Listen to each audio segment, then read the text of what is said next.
Putin, who was transmitting by live video, and Xi Xinping, then I can only say this was a breath of fresh air. If you compare, and if you don't believe me, please go to the YouTube or whatever other media and look at the speeches yourself, and you will get a completely different sense about the attitude and the outlook of these leaders than you are used from our politicians who, like, I don't even want to quote now any examples, not to bring the whole level down again to the daily level we are used to.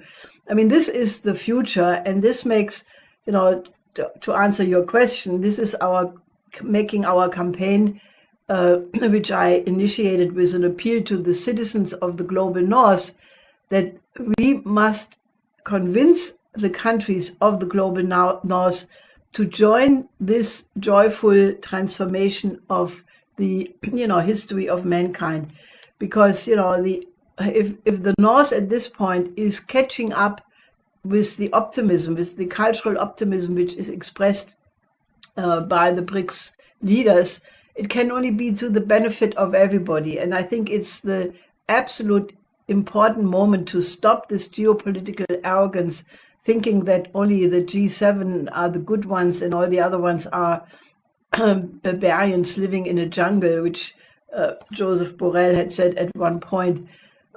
He didn't say barbarians, but he said jungle. So I think this is an incredibly important moment, and I have written this appeal to the citizens of the global north to absolutely demand that the governments of the global north join this development and create a new world economic order for the benefit of all of mankind together. That is the demand of the hour, and we must absolutely not let this moment pass, because it is one of these absolute, spring or star moments of human history where you can really change the whole directionality where things go. Now, there has been a lot of concern, that will the Western leaders even listen to this? I think they will have to listen. I tried to find out what the main media were saying this morning, and there was hardly any coverage. And if it was, there are tensions between India and China, and they will never get their act together. Well, I think that this summit is proving the opposite, and this is so powerful that I think that, the Western leaders cannot ignore it, because, you have to always consider that the vast majority of the people in the developing South, which is now the global majority, are also watching this. And they are quite perfectly capable of comparing what they're getting from the so-called West and what they are being offered by the BRICS. And I think the answer is very clear. So the only reasonable answer is don't condemn it, don't try to derail it, join it, because that is the way of the future.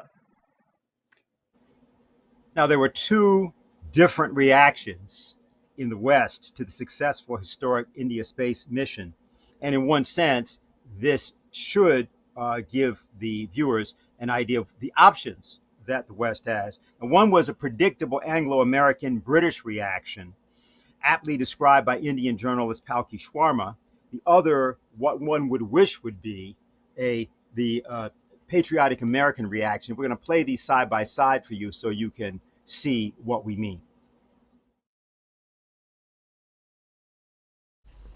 Let's start our next story with a cartoon. It's from the New York Times. It shows two men sitting inside a room. It's called the Elite Space Club. One of them is reading a newspaper. The headline says, India's Mars mission. It is shown as a man with a cow. India is shown as a man with a cow knocking on the door. I'm sure you'll agree that this is racist and in very poor taste. I'm sure you've seen the cartoon before, including on this show. We've been asking for an updated version. Will the New York Times publish something that is more in tune with reality? We're not holding our breath for a response, because the West is back to playing its old games, discrediting India's achievements and questioning India's motives. Let me lay out the facts first. Chandrayaan-3 is an Indian mission in space. It is the world's first to land on the moon's south pole. This is a fact. As we speak, the Pragyan rover is out exploring, looking for traces of water. This too is a fact. Also a matter of pride for India, a big achievement for science and a gift to the world. But how have they responded? With skepticism, condescension, and their trademark hypocrisy. Listen to this. As they spend their money on space probes, as they spend their money on the military, they spend their money on nuclear weapons, still half of the country lives below the poverty line. But the biggest injustice of all... That was Nigel Farage, the man who heralded Brexit, a politician known for his scandals and his hypocrisy. He says India is wasting money on space missions. Why? Because half of its population lives in poverty. The racism is shining through. Also the utter disconnect with reality. We are happy to share some facts with Mr. Farage. It may have slipped his notice that India is the world's 5th largest economy. It is in fact ahead of his country, the United Kingdom. But it seems he can't get rid of his colonial mindset. I mean, how can poor India have aspirations? How can a former colony reach the moon before the so-called Great Britain? And since he's so keen on discussing priorities, we have a question for him. Why does Britain keep paying for the royal family? Their citizens cannot afford their electricity bills. Maybe help them instead of paying for the king and his retinue. We choose to go to the moon. We choose to go to the moon.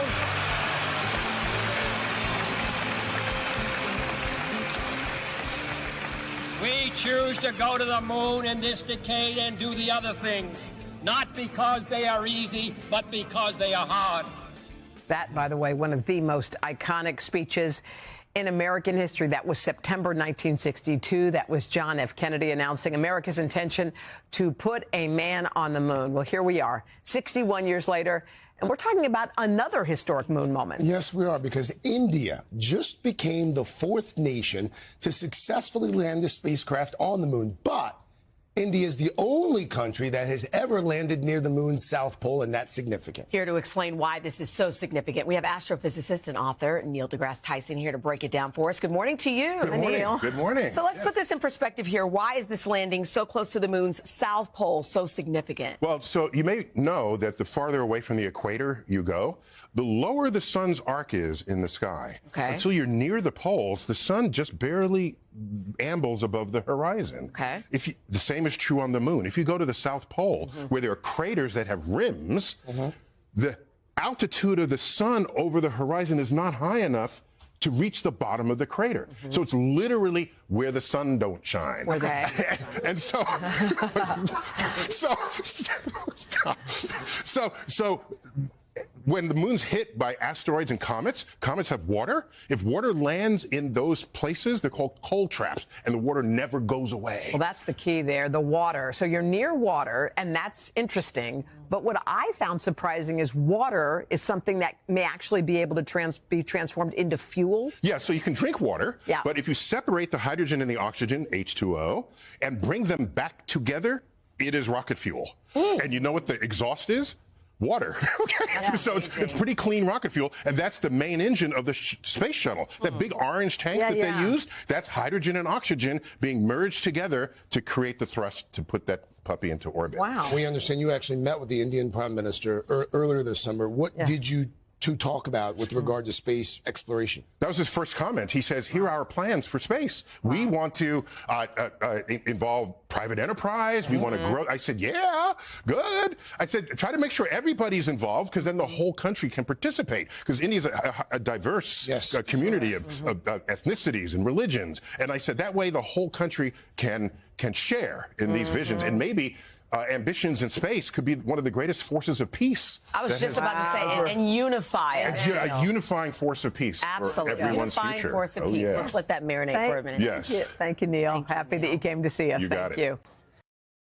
A unifying force for peace. Let's let that marinate for a moment. Well, that, of course, is the content of the idea of the name of peace is development, which is the proposal that Helga Larouche essentially for well over a year and longer has been making in the form of her 10 principles and in the form of the organizing of the various conferences that have been held by Schiller Institute and have been in various other ways discussed and featured on this program. Now, to discuss where we are, and I think that the earlier clips were clear enough. I don't think there's any reason for me to have to comment on the difference in the mentality and in the enthusiasm, obviously, shown in the second clip that we showed you. But to comment about the entirety, the international side of it, we're going to have two speakers, the first of which is Harley Schlanger. He's here often, and we're going to let Harley go right ahead and take it up. And after that, we're going to go to Mike Robinson of UK Column, who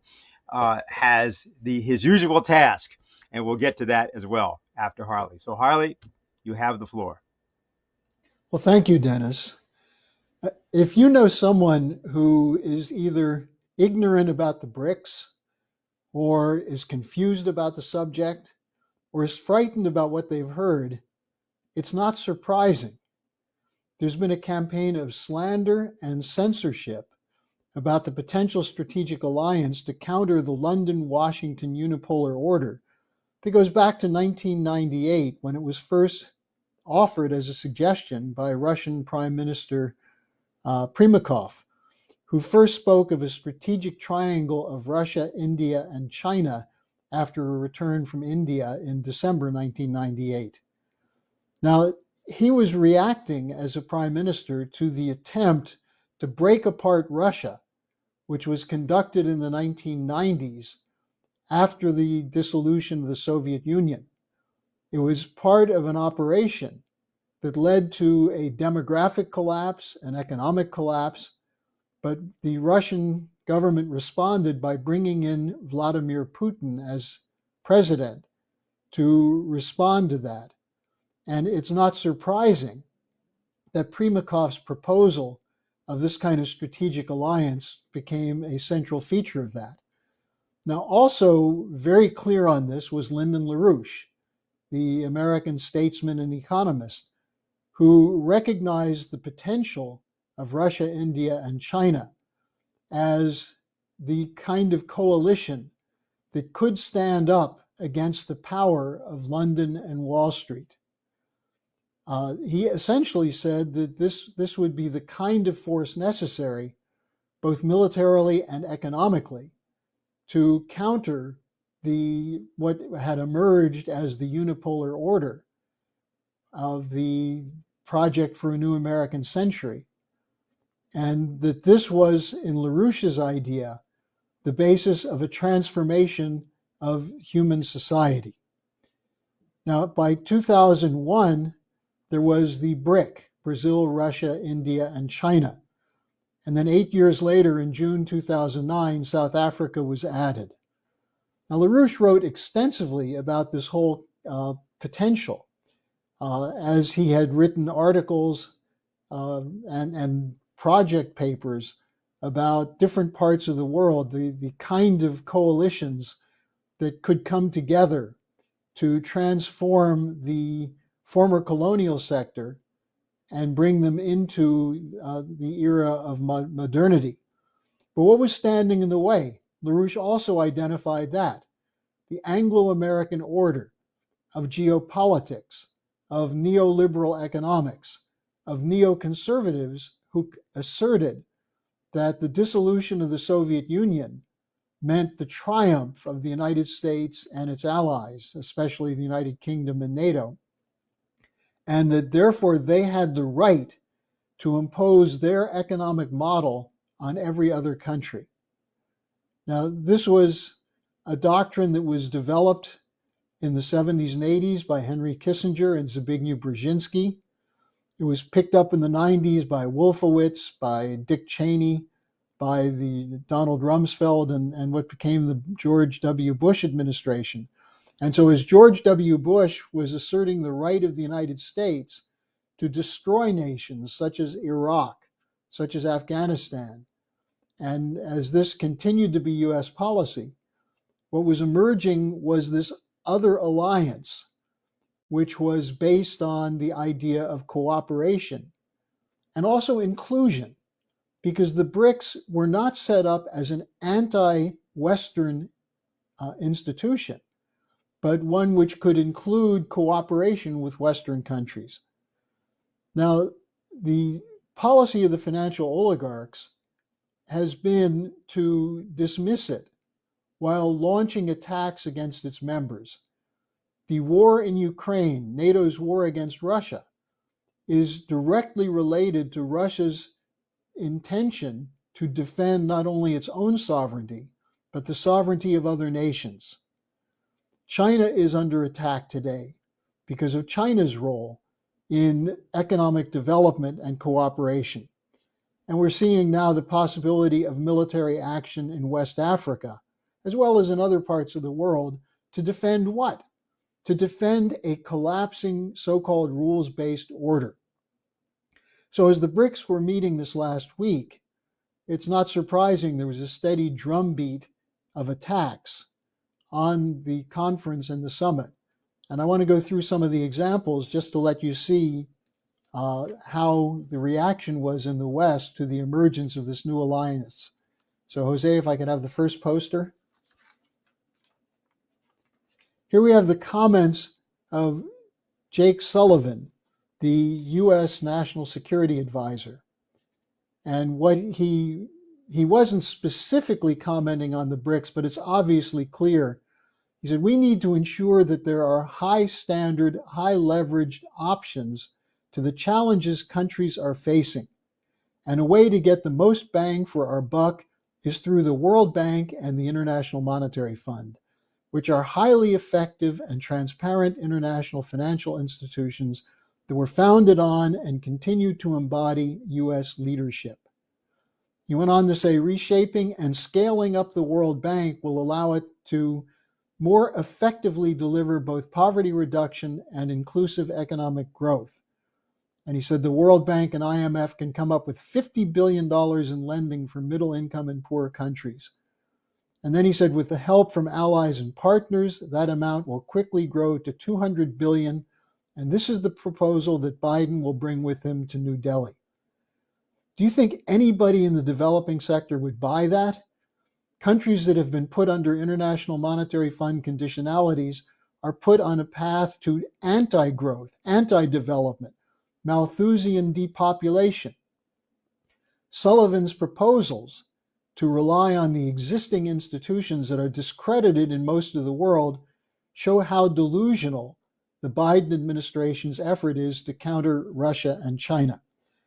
But let's take a look at some of the other comments from the press. We have the Washington Post, for example. The headline they had is Putin and Xi face hurdles in bid to turn BRICS into anti-Western bloc. Now, the argument that it's an anti-Western bloc has come from the likes of Sullivan and Blinken and others. But they opened the article with a truthful statement, which said that the BRICS members have a goal of countering Western global dominance. Well, that is true. Not Western global dominance, but the unipolar order. Then they quote a former Russian diplomat who says Putin and Xi hope to turn BRICS into an anti-Western bloc.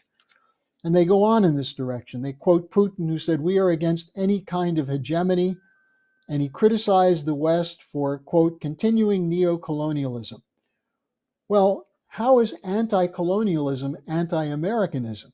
America was the first war to defeat colonialism with our American Revolution. Then they quote Xi, who said the fight against economic coercion is what we're doing, and he called for abiding by the UN Charter and demanding that all nations have, quote, an equal say in writing international rules. And he said instead, whoever develops well, they want to contain. Whoever catches up, they want to hinder. And they end with this quote, if you can put it back up, Jose, from a so-called Russian political and economic analyst at the Anti-American System, University of Chicago. He said the BRICS gathering reinforced his view that BRICS remains a superficial structure, lacking cohesion or common goals.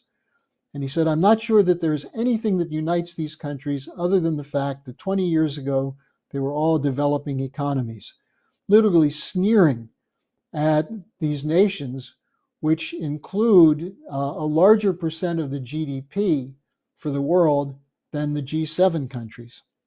Now let's turn to the New York Times, the so-called newspaper of record. And they had a whole series of articles. But what they write about is that the whole purpose of the BRICS is China wants to, quote, shore up its own influence, that Russia is an isolated Russia that needs new allies as it digs in for a protracted war in Ukraine. In other words, Russia is isolated, according to the New York Times. They dismiss India and Brazil's involvement by saying that, well, they're in the BRICS, but they want to maintain good relations with the industrialized nations. And they conclude the nations in this group have very different interests, making common ground difficult to find. As usual, the New York Times was absolutely wrong in its strategic assessment. And it should be noted that there was great enthusiasm and excitement from the participants when they announced the new members, as opposed to the argument that there was opposition to expanding the membership. Now, then let's take a quick look at a few others. There's CNN. CNN relied on quoting Jim O'Neill, who takes credit for coming up with the acronym BRIC. But he's been an opponent of the policy of the BRICS policies. And he said, BRICS members have had enough difficulty trying to agree just between the 5 of them. So beyond the admittedly hugely powerful symbolism, I'm not quite sure what having a lot more countries in there is going to achieve. Well, how about adding Saudi Arabia and the United Arab Emirates, 2 of the largest oil-producing countries in the world?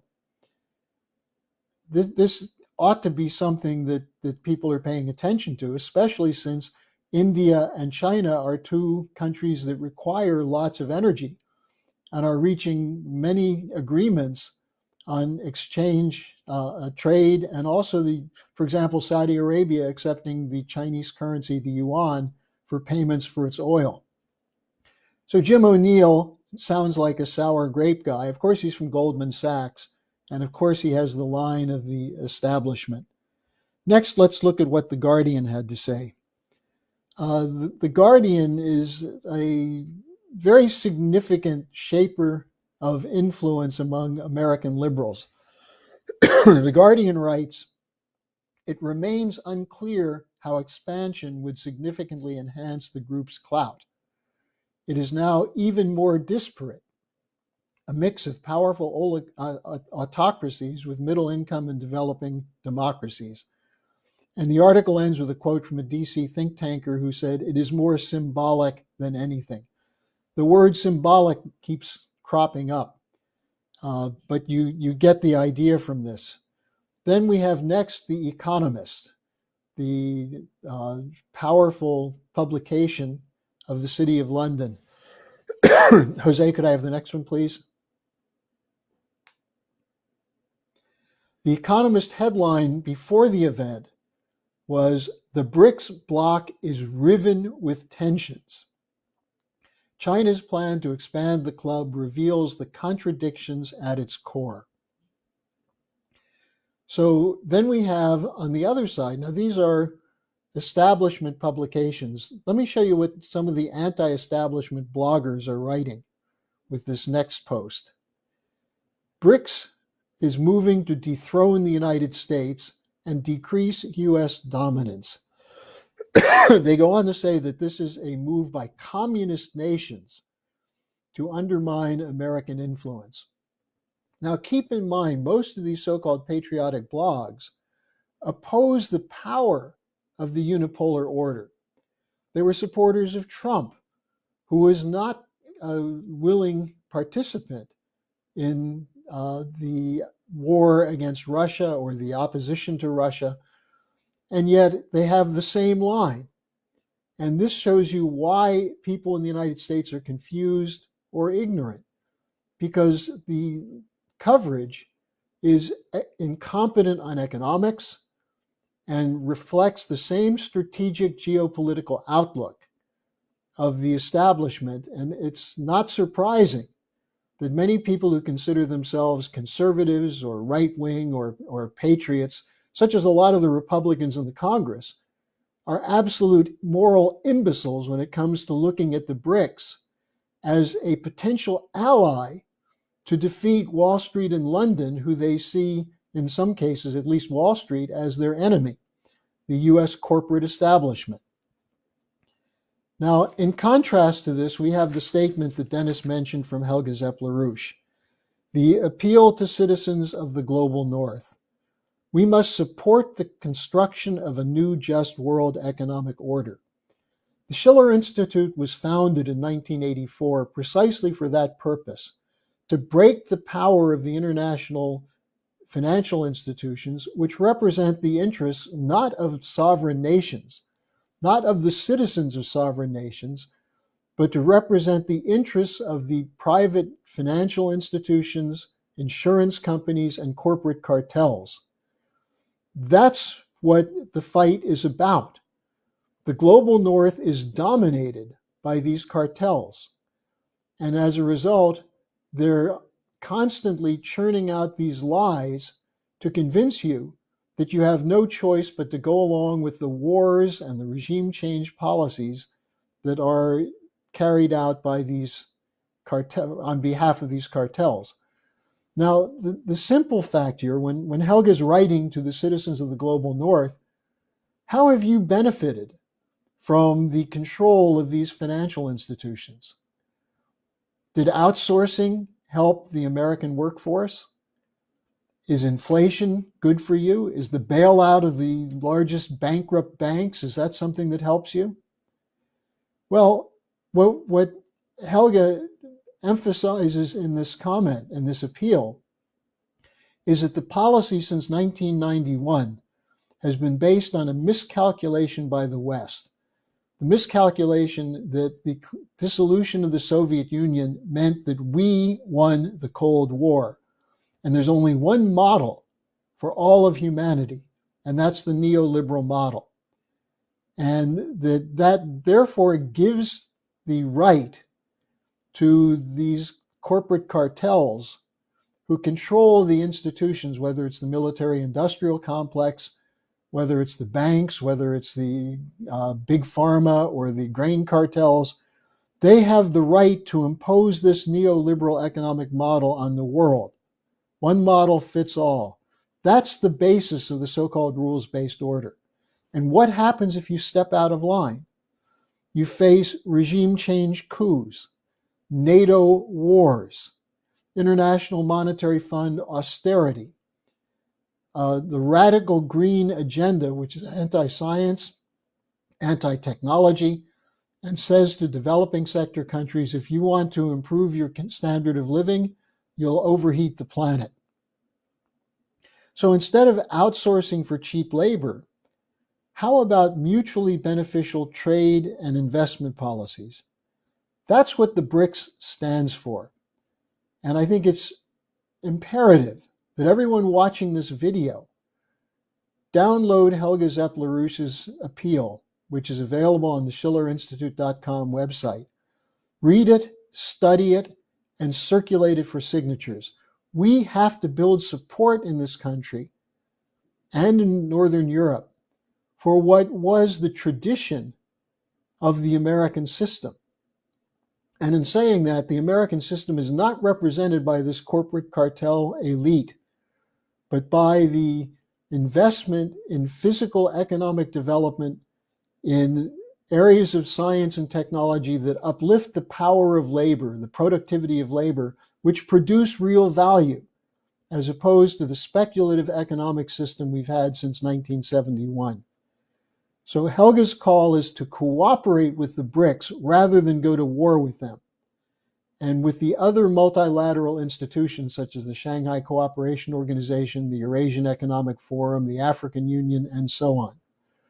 So if you are talking to people who don't know about the BRICS, this would be a good place to start with the material that we've produced, the Schiller Institute has produced, with this video, with Helga's video from the webcast last Wednesday, and most importantly, recognizing that an anti-colonial uprising, the rejection of the dictatorship of these global cartels, is in the tradition of the American Revolution. The American Revolution was based on a fight against British colonialism. And now we're seeing more and more leaders in the global South standing up saying, we don't want your stinking unipolar order. We want our sovereign rights. We're willing to work with you on that, but we're not going to submit to your policies any longer. So that's my report for tonight. Thank you very much, Harley. And we already have a lot of questions. We'll be getting to that just so everybody knows. And if you have other questions, please just take a look at the link below, and which will be placed there, and you can submit your questions. So, Mike, UK column. Well, we're here and we're ready to listen. Okay, well, thank you for having me back. I think we'll start with what's the House of Commons, what's the Parliament been up to at the moment? So let's just put a summary graphic up to show you what the British Parliament's been doing. And as you can see, there's nothing there. And the reason for that is because, like all other school children around the world, they get 6 or 8 weeks holiday in the summer. So there's nothing going on. And therefore, government is proceeding without any particular oversight. So what is the government doing? What's the civil service doing? Well, they're pushing out, of course, propaganda like this, because Ukraine Independence Day was a few days ago, and we needed to know this with graphics like this, or we needed to know how much we're training Ukrainian troops, and so on. But of course, Ukraine is not succeeding with their counteroffensive, and this is making Britain look in other directions and perhaps reinvigorating other conflicts around the world. But just before we get that, just to add to Harley's several media outlets commenting on the BRICS, I wanted to highlight this from the Daily Telegraph in the UK, which I thought was probably the worst of the bunch. So let's have a look at this. The headline this is from Con Coughlin, who is the Defence and Foreign Affairs editor for the Daily Telegraph. BRICS is now a motley crew of failing states. This is following the addition of these 6 nations. From Russia to China and Brazil, these nations face major problems with the notable exception of India. Now, this narrative about India is something that has been coming out in the British press for quite a number of months now. There's a concerted effort to try to split India away from the other BRICS countries. And so the conclusion of this article says, India's real adversary is China, not the West, which makes an absurdity of its continued membership of BRICS. Far better to tempt India into the West's embrace by making it a member of, for example, an expanded G8, a globally recognized body firmly committed to economic growth and democratic values. Globally recognized, the suggestion is that the BRICS is not globally recognized, which of course is nonsense, but what country would want to be brought into the West's embrace? There's something particularly unpleasant about that idea. So anyway, Britain looking towards perhaps past conflicts that have sort of settled down in the meantime. Maybe this is another way to attack Russia. So let's just bring the globe on screen. And of course, the UK being the center of the world is right there on screen. So let's move around to Syria. Everybody knows where Syria is and what's been going on in Syria. Now, if you want to know exactly what's going on in Syria, I couldn't do better than to recommend Vanessa Beeley, who is living in Damascus, has been living in Damascus for the last number of years, and of course, reporting from the ground there. But the situation in Syria, it's largely been forgotten here in the UK. Now, of course, the Larouche Organisation held an event on Syria a few months ago, but really nothing is heard in the mainstream press at all on this. The country's in real trouble at the moment because of sanctions. People have no fuel, or almost no fuel. They've almost no electricity, so they maybe get 4 hours of electricity a day in any 24-hour period if they're lucky.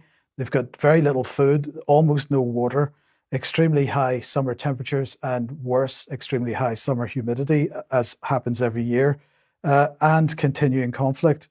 Now, what this particular article I have on screen at the moment from Vanessa's Substack is talking about the situation in northeastern Syria, and this is pretty underreported.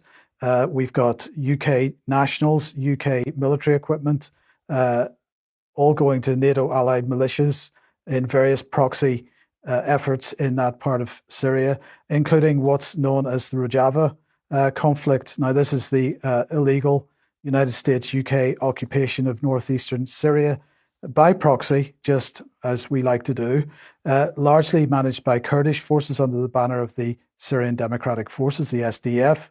And this area of Syria comprises the bulk of Syrian oil resources. This is the main reason that they have no energy, because it's being stolen by the SDF and traded outside Syria to the United States and other US allies. But I wanted to highlight this group. This is a UK-based group called Plan C. Plan C is, they call themselves an anarchist collective. They are quite likely, shall we just say, quite likely connected to military intelligence in the UK, a military intelligence cutout of a certain type. And although it's not very well known, individuals from Plan C are involved in organisations throughout the UK's liberal left, including relatively well-known, in the UK at least, media organisations like this one, Novara Media. They've been reporting on Rojava, but they are connected to Plan C. Also, The Canary, which is another left-wing sort of alternative media outlet, but also other organisations like Progressive International and so on. Now, Plan C justifies, or they support the Rojava conflict on grounds that it has been fighting against two, what they describe as authoritarian regimes. One is Syria and the other is Turkey. But the conflict, of course, is there to maintain British and US interests. It's also there to keep massive pressure on Syria, because without the basics of life, the tensions within Syria for ordinary people are off the charts, and people are really suffering. It's something that was highlighted in the Larouche event a couple of months ago, the effect of the sanctions, but it's not just the effect of the sanctions, it's also the effect of the ongoing conflict and the theft of the oil and also the food, which is normally grown in the northeast of the country as well. So where does that take us? Plan C's activists have been, are active on the ground. So this isn't just about media in the UK or about political campaigning in the UK. This is also people on the ground. So they have been present on the ground. They're fighting as part of this. They have their own Kurdistan cluster operating out of the Rojava region. Now, I want to bring this guy on screen. This is Kyle Orton. He is a researcher for the think tank, the Henry Jackson Society. He gave some evidence to the UK Parliament some time ago on the subject of the Rojava conflict. And he's very much making the point that this is the PR exercise that's being run through Plan C is a recruitment exercise to maintain this conflict. So, but it's backed by British military intelligence and others. Now, the other issue around this is what's going on now in the south. Now, this is relatively recent developments. So if we bring Syria on screen here, the map of Syria, we've got Damascus in the top left, more or less. And south of that, we've got Dara and we've got Sweda. And up to the to the right of Damascus, we have Al Tanf. And of course, at Al Tanf, there's a US base, and quite a lot of activity is happening now in the south of the country as well. Now, just to mention Al Tanf base, a piece of video came out recently, which Vanessa brought onto the UK Column News last week, of British and US military personnel training Syrian terrorist groups in Al Tanf, but they were training them in public relations, how to stand in front of the camera, don't move your legs, speak clearly, this kind of thing, because they're beginning to build the groups necessary for the reignition of the conflict in Syria. Now, We were talking about Sweden there a second ago. In 2018, Vanessa, I think, was the only, or certainly the first person to report on the ISIS massacre that took place in Sweden. And this, what she described, a story of torment and resilience for an uninterested world. The main victims of this massacre were women and children. But what's really disturbing about what's going on in the south of the country at the moment, we'll come on to this in a second, is that there are protests starting to build which look very similar to what happened in 2011 in the lead up to the war. And some of the same specific ISIS fighters that took part in that massacre are back in the region trying to stir up trouble. So this yesterday on the UK Column News, Vanessa was pushing or presenting some information that should be given from contacts within the Syrian government. They are very concerned about what's been going on internationally with respect to Syria. So this is what they're suggesting is upcoming, and some of this has already happened, some of it has not, but this is the danger. So they are reporting that meetings in Paris have been taking place between French, British intelligence, the head of the so-called Syrian Brigade Party, during, that was May to July this year, that there's been money coming via Qatar to move against the Syrian state, 200,000 given to the leader of the brigade, the leadership of the brigade in Sweden to provide water tanks, medical assistance. Now, of course, a lot of the money that has been pumped into Syria over the years has been sent under the guise of humanitarian aid, and then it has been diverted into other things. So, increase in sectarian discourse, calls for autonomy, a general strike to paralyze the region, the establishment of border crossings for humanitarian aid to import militants and weapons from Jordan. Now, what seems to be happening here is that people have been asking questions for quite a long time. What's going to happen to all the militants, all the terrorists that have ended up in Idlib, or in fact even on the Turkish side of the border?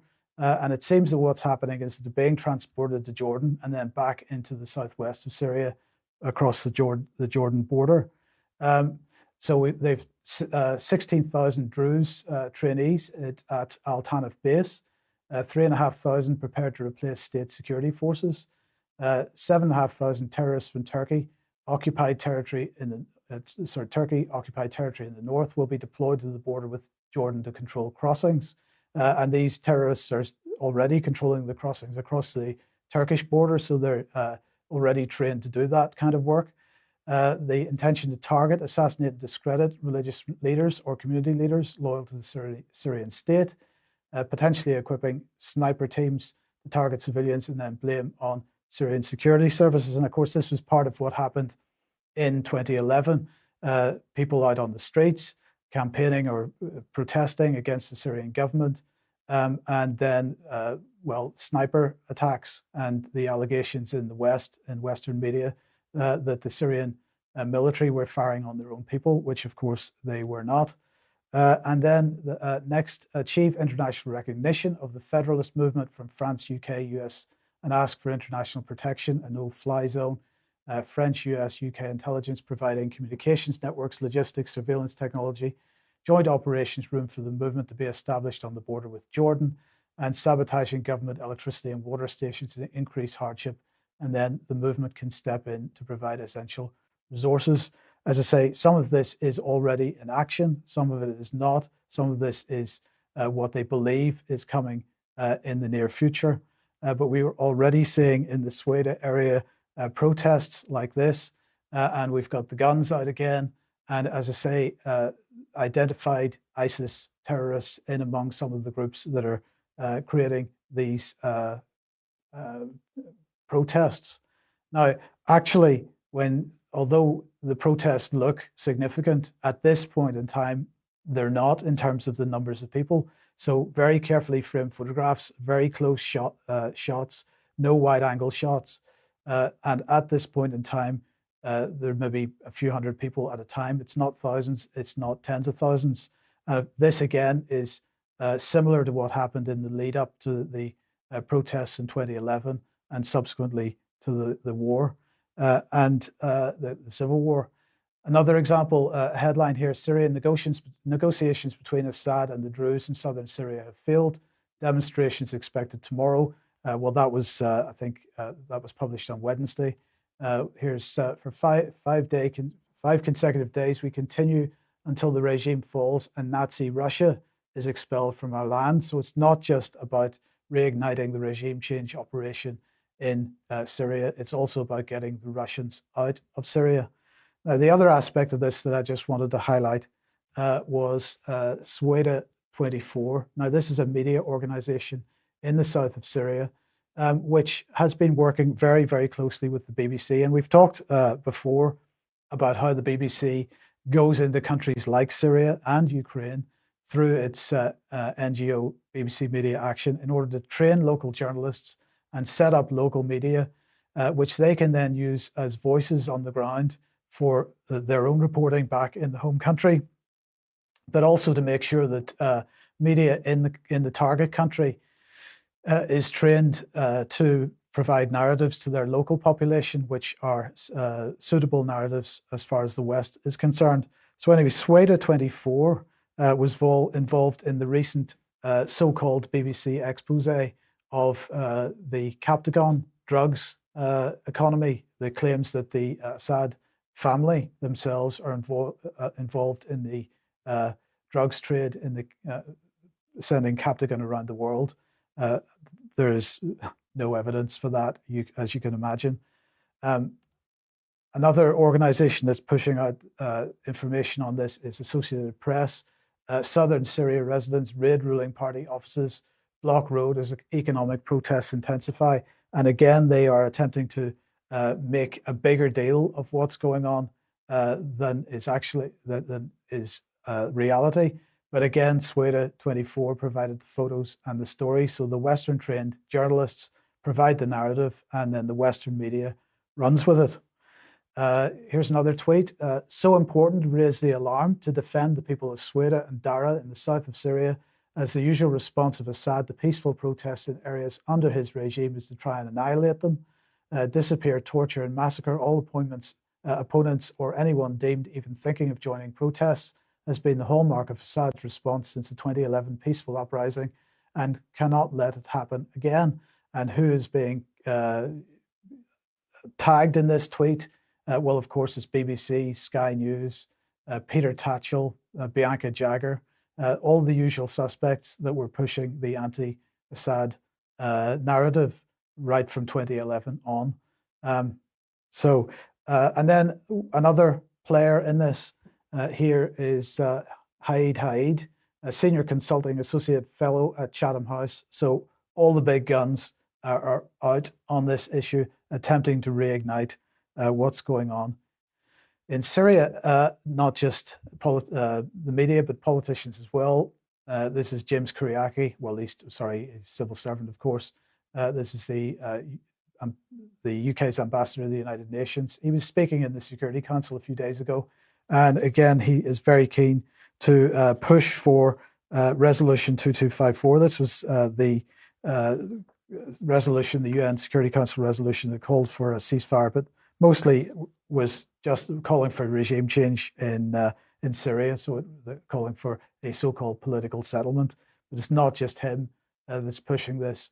Other campaigners also pushing this. So the Resolution 2254 narrative coming back into the picture as well. So what we're seeing is organizations like Plan C building conflict in the north of Syria, and while in the meantime, conflict also being built in the south of Syria. Ukraine is failing. We need to get moving, keep the pressure on Russia in many ways, try to split their efforts. But it's not just Syria. So let's bring the map back on screen.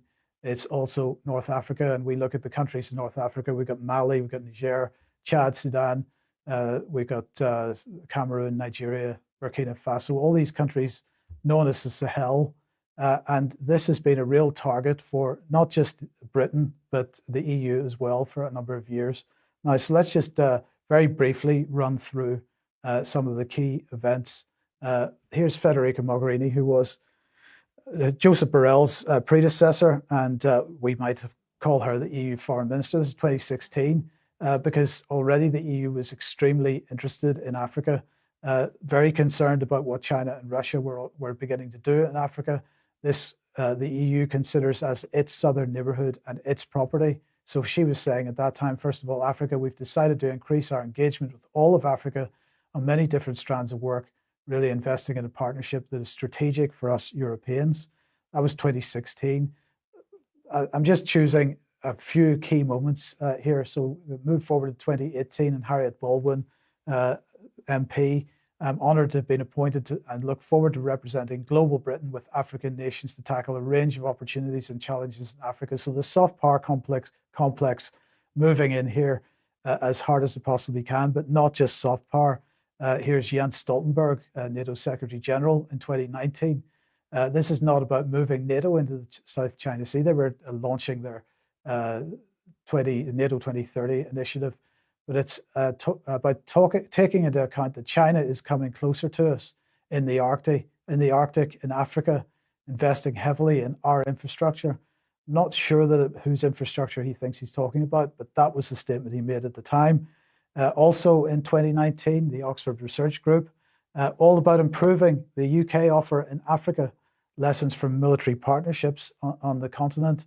So far, they said, despite the support of the UK and its allies to Kenya, Nigeria, and Mali, as well as other troop contributing countries in the region, none seem much closer to developing able, accountable, and legitimate security forces. So Oxford Security Group really saying we've got to do more, got to do much more in Africa. Also 2019, this is NATO Parliamentary Assembly. Lawmakers press for closer NATO security cooperation with Africa. Now, I'm going to play a little bit of video later on, which shows that certainly the EU and UK don't consider that Africa is a place for NATO, but nonetheless, that was the position of the Parliamentary Assembly. And then in 2020, we had Boris at the UK, or launching the UK Africa Investment Summit. Now, of course, as Harley mentioned in his segment, whenever the UK goes anywhere near offering investments in Africa or anywhere else, we're talking about something that contains all kinds of conditionalities. But additionally to that, investments in the context of the UK tend to be linked to City of London, so they tend to be financial shell game type investments rather than actual real infrastructure investments. And then also in 2020, the UK released its fusion doctrine. This was part of the UK's military doctrine, a focus on the Sahel region of Africa, all about building markets in emerging economies, about enforcing the rules-based international order and tackling cross-border threats and so on. But the focus was on the Sahel region. So I'm just going to, and I've shown this little video clip before, but I'm going to show it again because you just got to remember now. I produced this in. It's just an edit of Ursula von der Leyen when she was still defense minister in Germany. So I think this was 2018 or so, and also Tony Blair. And I originally edited this together to show the similarities in the rhetoric. Now, they were both at the Munich Security Conference when these pieces of video were recorded. But, well, I'll just play it again, and you can remember what their position is on Africa.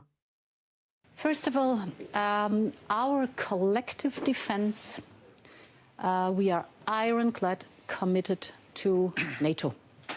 NATO of 29, that is collective defense Article 5. But there are problems and issues where I do not see NATO, but Europe has to be able to act. That though this transatlantic alliance with America is extremely important and we need to maintain it, the best partnership is a partnership where we have our own capabilities that are also strong. I was talking about Africa. This is not a typical place for NATO. We are very committed to NATO in other places, but Africa is a place where we need to be able to act as Europeans. For example, one of the things that my institute does is work in Africa, and at the moment we're particularly focused on the Sahel group of countries. That's that band of countries across the north part of sub-Saharan Africa, where you've got exploding populations, dire poverty, radicalization, and extremism. We may well face the next wave of migration and extremism from those countries. It makes perfect sense for Europe to have the military capability to help those countries with their security. And for that, we created the European Defence Union to have a comprehensive approach with diplomacy, economic development, and the military means. So they were obviously reading from the same script, even though one was speaking to the press and the other was speaking to a university audience. But the question is, Tony Blair was talking about the need for military operation in the Sahel, as was Ursula. But where are the resources coming from for this? Because the soft power that we've mentioned all the way through this is operating in Africa, and in my opinion, breeding the conflict that's happening there. But there's money at the back of it, and the main UK source of that money is called the Conflict Stability and Security Fund. This is a Foreign Office fund, and the CSSF is a pool of government money worth £1 billion a year, and it's spent to, well, they describe it as addressing conflict and stability. Now, if you look at the main headline there, it's called the Conflict, Stability and Security Fund. I argue that the comma is in the wrong place, because the money that comes from this pool from the Foreign Office is used to stabilize conflict. It's used to make sure that the conflict continues in these countries. It's not there to fight conflict or prevent conflict. And the reason I say that is because it's absolutely demonstrable that every time money goes into countries from this fund, the conflict increases or the conflict extends. So it's absolutely clear to me what that money is for. Of course, we've got Niger is the latest problem, and we've got James Heapy there, Defense Minister in Niger, trying to support ECOWAS and so on.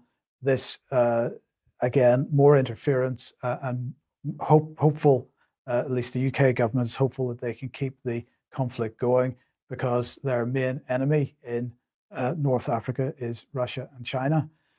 And finally, I just want to mention this.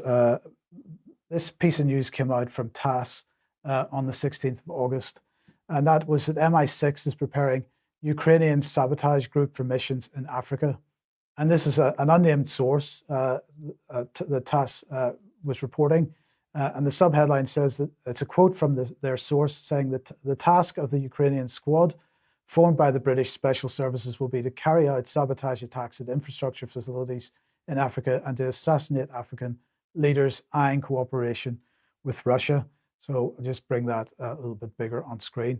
That is an extremely dangerous situation, as everybody will appreciate if it's true, and I've no doubt that it is. This is the gent who is doing the training.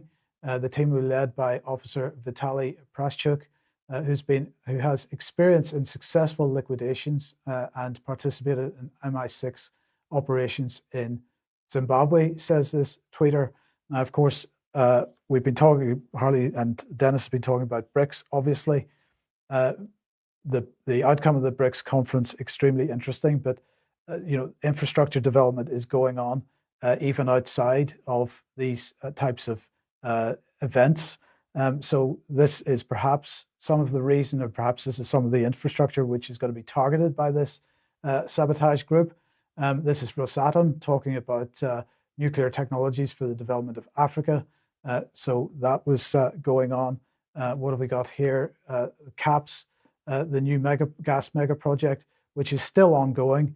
They aim to build a pipeline, because basically North Africa is saying, well, if the West, if Europe and the United States don't want Russian oil and gas, we'll have it. And so they're absolutely building huge infrastructure projects. These are likely to be the target of this sabotage group, as I say. Now, finally, quite a shocking photograph I'm going to put on screen. I'm going to apologize to everybody now because it might make you physically ill. But I just wanted to highlight the future of Britain. This is an event that took place a couple of weeks ago because, unfortunately, not that it makes really any difference, the man on the right, who's called Keir Starmer, and he is the leader of the Labour Party, is likely to be the next Prime Minister of the United Kingdom because the Tory party have absolutely decimated their support base in the last couple of years. Well, the Labour Party has released a report called The Future of Britain, and they had a big event to launch it. And I just wanted to make the point that this has effectively been authored by Tony Blair because Keir Starmer is Tony Blair's, well, he's a protege, we might call him. So this is the future unless it's resisted. So that's where we are with Britain at the moment. I really wanted to highlight the fact that Ukraine is obviously the focus of the media at the moment. It's not going well for the UK, the US, NATO, or the EU. And so we're starting to see other areas being ramped up to counter what's happening with the BRICS. And that's that from me. Okay, well, thank you very much, Mike. You put a lot on the table. A lot of it was very funny. And I'm glad you asked people to brace themselves for that picture. Harley, do you have anything that you'd like to say in response to what you heard from Mike so far? Well, just a couple of points. One is that, as he pointed out, much of these operations are designed to do what? To counter Russia's efforts to stabilize situations. The case of Syria. The Syrian operations are targeting Russia. There have been near battles between the US Air Force and the Russian Air Force in Syria. Remember, the Russians were invited into Syria. The United States was never invited. Secondly, all of these operations Mike was showing are designed to counter the economic development perspective put forward by Russia and China, and now backed up by the BRICS. The Chinese Belt and Road Initiative is constantly attacked as a debt trap, as an attempt to increase Chinese influence in Africa, and so on. So it's the attacks on development which are consistent in these Anglo-American operations. Now, finally, the question should be asked of Tony Blair, why is there dire poverty in Sahel? Why is there still so much poverty on the planet? Why is there so much hunger? This is the colonial policy, which is coming to an end. The alliance of the BRICS highlights the fact that nations of the global south are demanding their sovereign rights to develop in conjunction with their history, with their traditions, with their culture, and their insistence that they have partners with whom they can work. And the BRICS represent the embodiment of that desire. And that's why the West is so hostile to the BRICS. Now, when I say the West, I want to go back to Helga's statement. It's not the American people that are the problem, except for the fact that they tolerate the kind of immoral government that we have in the United States. Same thing with Europe. It's not in the interests of the people of the United States or Europe that these corporate oligarchs make these policies that are committed to preventing development and launching wars and chaos. So the question then becomes a very simple one. How do we convey to the American people and the people of Europe that there's a better way to do things? Most of them, according to polls, are unhappy. They don't like their leaders. They don't like government policies. So the question then is, who's going to present the alternative? And I think that's why it's so important that people join us in our campaign to get the global north to end its isolation, to end its commitment to these kinds of neoliberal, neocon war policies, and instead go back to the tradition of anti-colonialism. And it's never too late to do that. As Helga's pointing out, this is a prime opportunity. We lost the opportunity of 1989 when the wall came down, when the Soviet Union dissolved in 1991. We missed that opportunity. And the same people who stopped that opportunity from developing are standing in the way again. But we now have the global majority on our side, and we have to bring the populations of the global north into an alliance with the global south.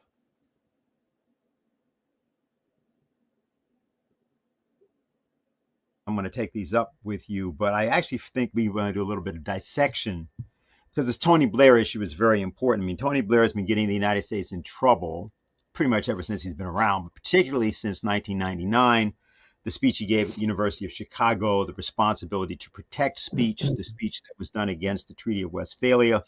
Then what happened was his government's advising the inept George W. Bush about yellow cake in Niger, same area we're talking about today, something that was debunked at the time by Joe Wilson. Then was he, but nonetheless, we went to war with Iraq, and with the amazing destruction that occurred at that time. But this Tony Blair Institute for Global Change, which is what it's called, Tony Blair International, is all over Africa, and it's relevant to the BRICS process we were just talking about. But I want you to sort of get your response to the following. I'm just reading from an article just written very recently called From Inside Tony Blair Incorporated. So he's executive chairman of this Institute for Global Change. It's got 800 people in it worldwide. Offices in London, New York, San Francisco, Abu Dhabi, Singapore, and Accra, Ghana. It's active in Rwanda, Senegal, Nigeria, Mozambique, Togo, Ivory Coast, Malawi, Burkina Faso, Sierra Leone, and the Democratic Republic of Congo. Now, a lot of people will not remember that back in 2007, when Tony Blair came out of the prime ministry, he went onto the board of what was called the Libyan Investment Authority, together with Nathan Rothschild, I believe it was, Gaddafi's board. It's a $100 billion sovereign fund, almost entirely gold-based. And many believe that it was from that position of the inside that he, together with France and also with the Obama administration, plotted and executed, literally, the demise of Libya. Libya, which became a source of slave markets and so on, went from being one of the countries in Africa with the highest living standards to now being a large-scale open-air disaster market, primarily still managed by those forces, including British intelligence and American intelligence forces. Then he's been involved at different times in various scandals, or at least in the vicinity of scandals in Africa, particularly the nation of Malawi back in 2012.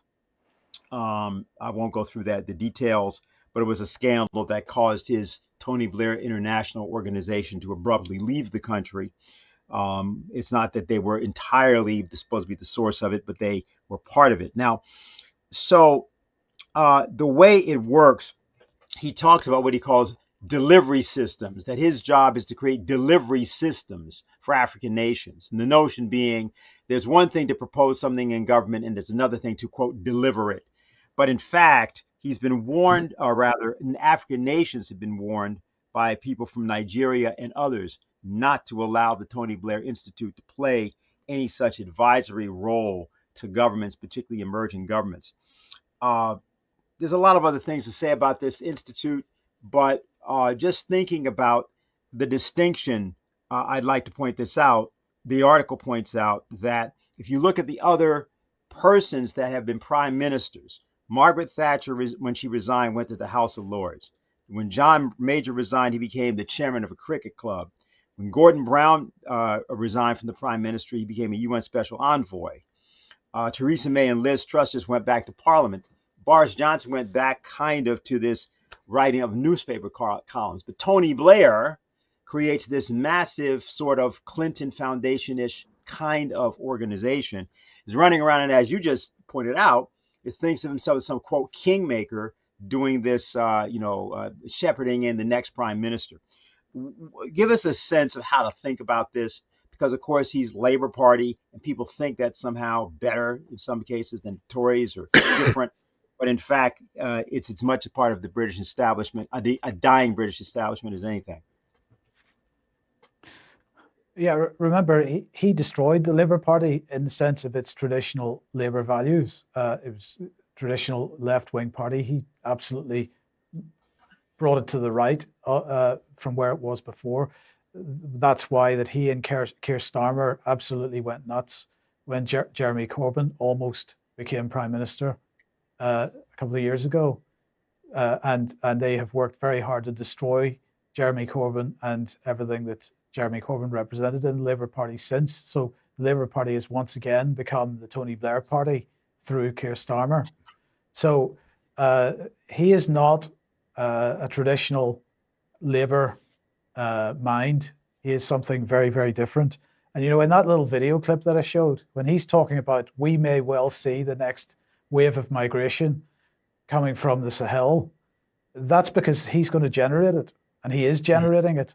And another country that you didn't mention there, where he has been extremely active, personally advising the government, and Cherie Blair, his wife, has been providing legal advice as well, is Albania. And Britain is currently experiencing huge quantities of migration from Albania at this moment in time. Everywhere he goes, he is creating these problems through his institute, and it would be a really good idea for countries to recognize that and perhaps not permit their activities anymore. I'll just mention, by the way, that another former leader of the Labour Party was David Miliband. He also went off into this type of NGO.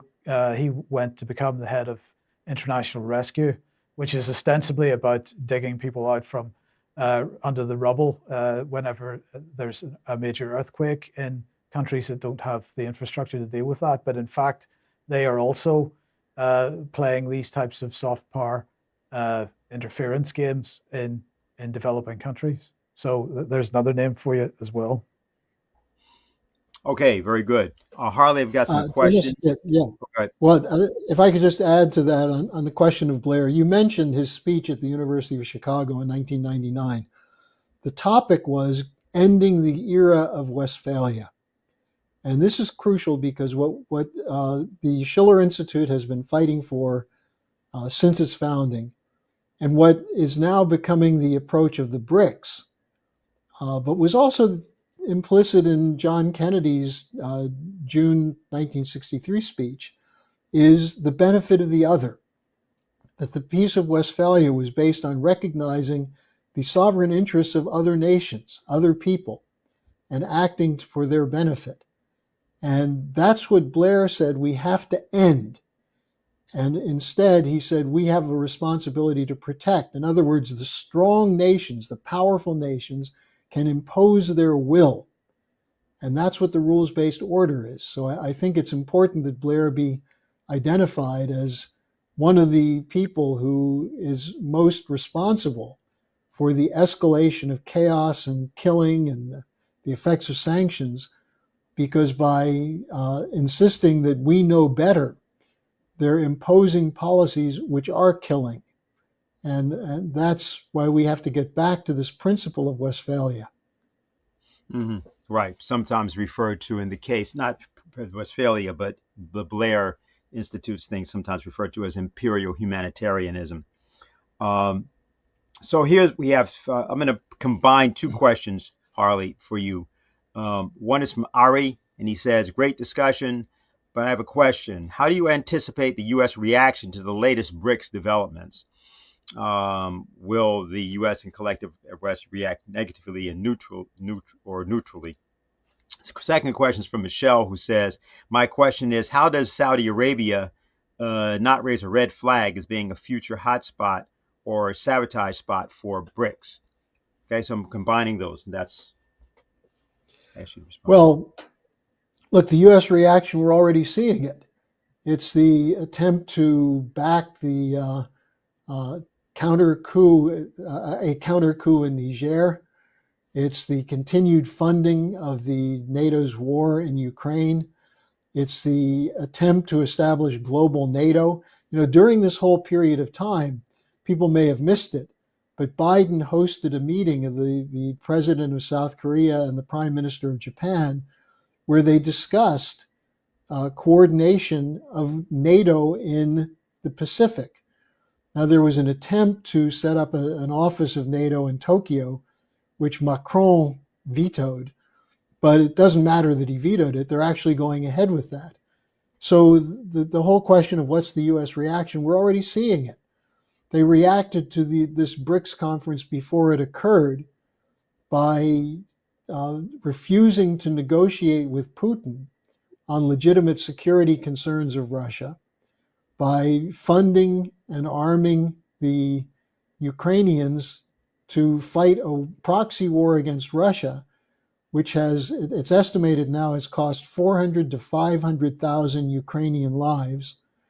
And they're, as Mike reported, they're looking to extend this into Syria. We see the West Africa situation. We see the International Monetary Fund threatening Argentina. Argentina is one of the new members of the BRICS. They're under threat.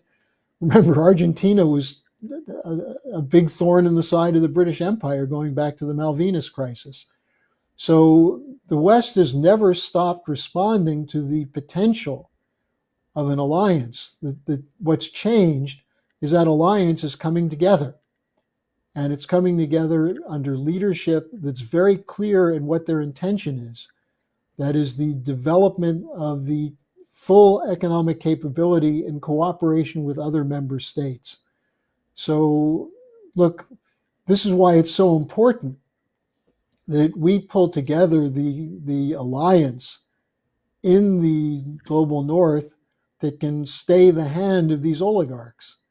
And, it's not an easy thing, especially as I pointed out at the beginning, when people don't really know what the terms of the battle are. So those of you who are watching, don't wait for a U.S. reaction. It's already happening.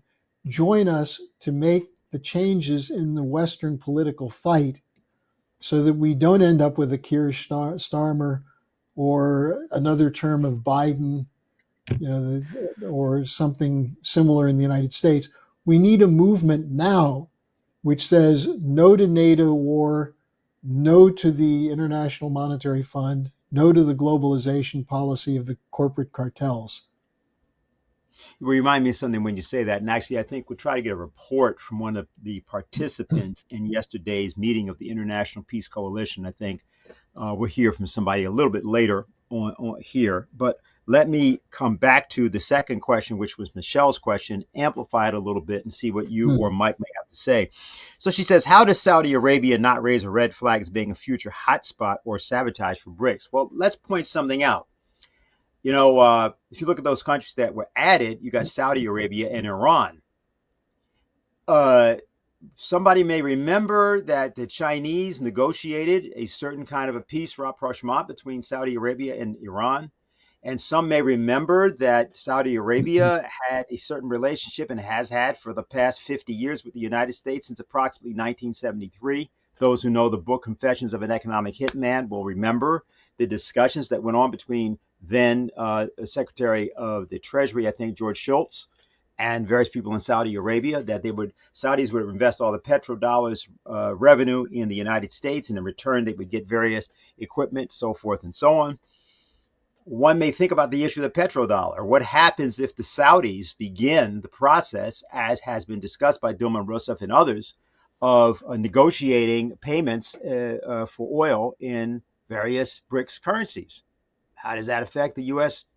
or the petrodollar, the zombie dollar, which is also called the U.S. dollar? Of course, that's of course where the Larouche Organization disputes the nature of that dollar, but nonetheless, that's kind of interesting. But then Iran from 1953 to 1979 was United States, was all over it, right? That was part of the United States oil backyard. So when we look at then combining certain other matters, that of strategic minerals, precious metals, and then look again at Niger, look again at the question of what is actually happening here. Maybe there's a much different concern. Not that you can't destabilize anything. There's British intelligence, American intelligence, all its capabilities. But what do you think? Let me ask you, Mike, if you have any view of what I just said, or Harley, if you have any view. So, Mike, we'll start with you. Why don't we start with Harley? Okay.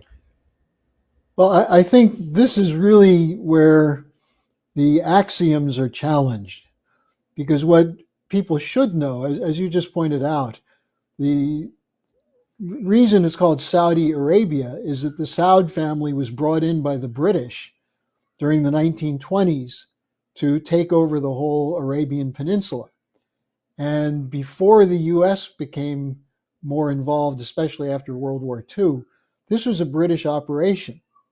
And after 1973, the oil hoax, Kissinger's role, and so on to create the petrodollar, the Saudis were one of the key components of the US policy in Southwest Asia, but also in shaping the whole world. Now, for that reason, people might be suspicious of the possibility of a change in the leadership of the Saudi government. But then you get to the point you were just making. The Saudi-Iran relationship was a complete break with geopolitics, because the Saudi government is Sunni and Iran is Shia Muslim. That this was part of the divide and conquer strategy of the Bernard Lewis plan, of the clash of civilizations, and so on. But beneath it, there's a reality. And there are people in Saudi Arabia who recognize that the era of oil may be coming to an end in the future, and they want nuclear power. They see what's been done to Iran because of Iran's desire for nuclear power. So the potential for an alliance goes far beyond what the clash of civilization would propose, because what we're seeing is that nations are beginning to recognize that they have to change their axioms. And so, on the one hand, you can be skeptical about what's going to happen with Saudi Arabia. On the other hand, the Saudis have been working not just with the Chinese, and the Chinese brokered the Saudi-Iran rapprochement, and the Iranian president was at the Johannesburg BRICS meeting. But the Saudis also have been working with the Russians in OPEC Plus. When Biden ordered the Saudis to produce more oil to lower the price of gasoline for his re-election campaign, the Saudis and the Russians instead said, no, we're going to cut the production. So there are significant changes. Now, what can lock it into place is the kind of development projects that were written about by Lyndon LaRouche. The potential, for example, of the Belt and Road Initiative to come into Southwest Asia or the Middle East, to rebuild Iraq, to rebuild Syria. The potential for cooperation of the Saudis as a leading Islamic nation with the Chinese to rebuild Afghanistan. So there are all these potentials. The expansion of the high-speed rail systems from Asia into Africa going through Southwest Asia, the Maritime Belt and Road Initiative. So all of these things represent an impulse for the future, which clearly is in the interest of every nation. But what makes Saudi Arabia different is because of its immense wealth, because of its oil, it has the capacity to help fund this. And so the willingness to accept yuan for oil is a step toward this idea of using national currencies to replace the dollar. So I think people who are worried about it, instead of worrying, let's make sure the policy in the United States changes, because the US, under the globalists, will try to use every one of these civilizational divides to create war and chaos.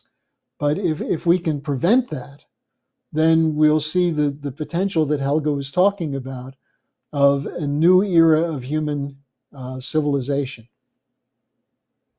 Me of two things that Dilma Rousseff said about this. She pointed out that and she was, of course, at the BRICS conference in Johannesburg. She's the head of the New Development Bank of the BRICS. She said, to quote her, local currencies are not alternatives to the dollar. They're alternatives to a system. So far, the system has been unipolar. It's going to be substituted by a more multipolar system. She said, we repudiate any kind of conditionalities.